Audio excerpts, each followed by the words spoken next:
shaded area because the farmers introduced mac nuts, which are these large trees. That was a mac tree. Yeah, these are macadamia nut trees, and they were introduced in the 40s as another crop for the farms.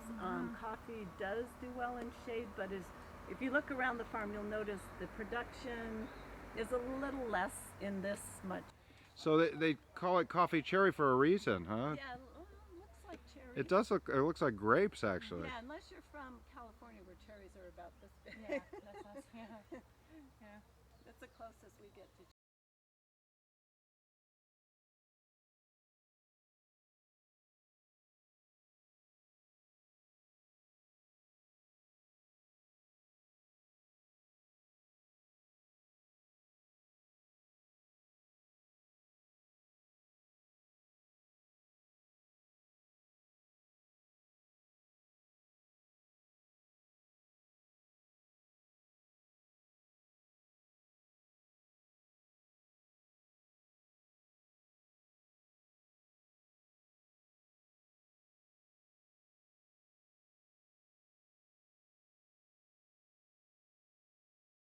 But if you look at ripe coffee, you squeeze it, 2 seeds are going to pop out at you.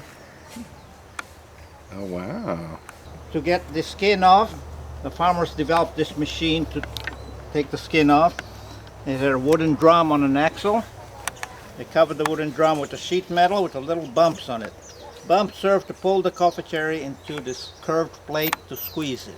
Inside you'll see the pulp seeds come out. However, this is a relic, so it's not adjusted properly. It's old and dried out. But I'm going to turn it now, so if you look on this side, you'll see the pulp seeds come out. The bottom of the elevator was this piece of gear.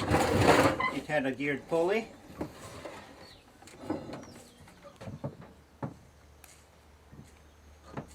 Inside the box was a metal chain that went around both pulleys. Carried it to the top. As it went around the top pulley, it inverted the cups, tossed the coffee out into a chute that guided the coffee into the pulper, just like the one you saw up there. Now all this machinery, of course, required a source of power to turn them. In the early days, farms were not electrified. Therefore, the source of power was usually this type of a single-cylinder gasoline-fired engine, more commonly known as a donkey engine. These types of engines were used all over the world for the better parts of 2 generations. So the user had to hand crank the machine.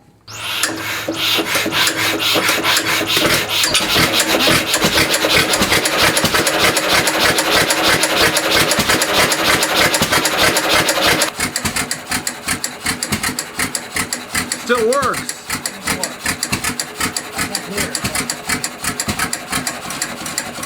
Sounds like Teresa's car. Once the machine was running, the user had to put the load on the machine by holding the belt against the turning pulley. 1 seed, and then I'll tell you what to do with it in a little while. Farmers dried the coffee on wooden platforms with a movable roof. A galvanized water pipe. It worked fine as a rail. So they put up rails on either side, put the wheels under the roof. Now all it took is 1 person to come in to close the platform when it threatened to rain.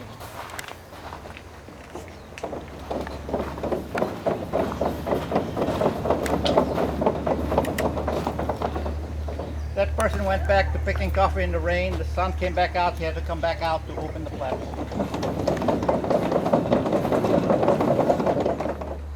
Coffee, like grain, cannot be stacked or stored until it's dried.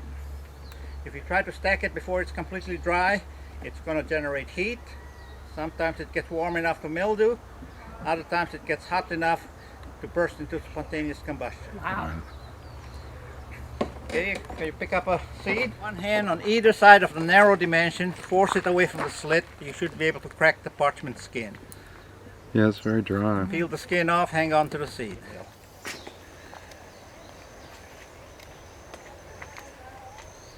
Once you scrape the filament off, you will have what is called a coffee green. Oh my God. It has very little aroma or taste to it until it is roasted. Yeah.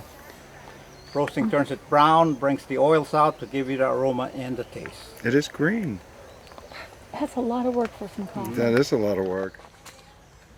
Then it will turn brown, or you can peel the husk off fairly easily and get a very hard nut. You're welcome to get one and try squeezing, see if you can crack it. Fortunately, if you're in Kona, you're never far from rocks. You can always crack the nut.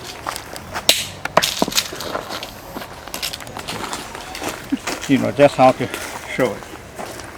Wow. And there it is. Then you'll get the raw nut. It's supposed to be white. Once they start piping water and being able to irrigate, they could use all that land. That's why they've planted nuts, they've planted grapes. Oh, you Put wouldn't that be around picking your coffee waist. anytime soon. It's not gonna. There we go. Because we need somebody they can recognize. Oops.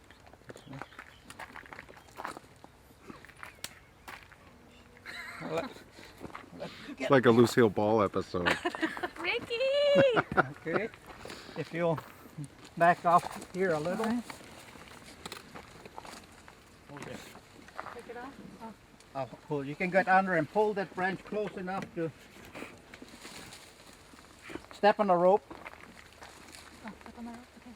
But you have to turn around because they can't see you. Now that'll free two hands so you can pick the red coffee. Oh, wow. Okay. Wow, they're putting me to work. One by one, huh? One. Can you go down and just pull it all off one break? Like, Yeah. Not all because you'll have some green, so you only the red ones. So you just grab them by bunches and you can pick it.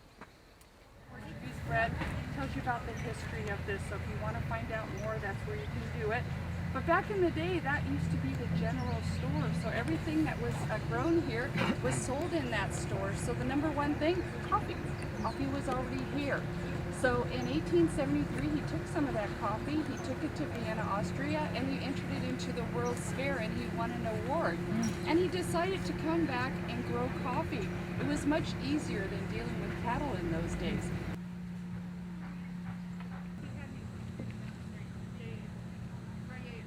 We're looking at baby trees.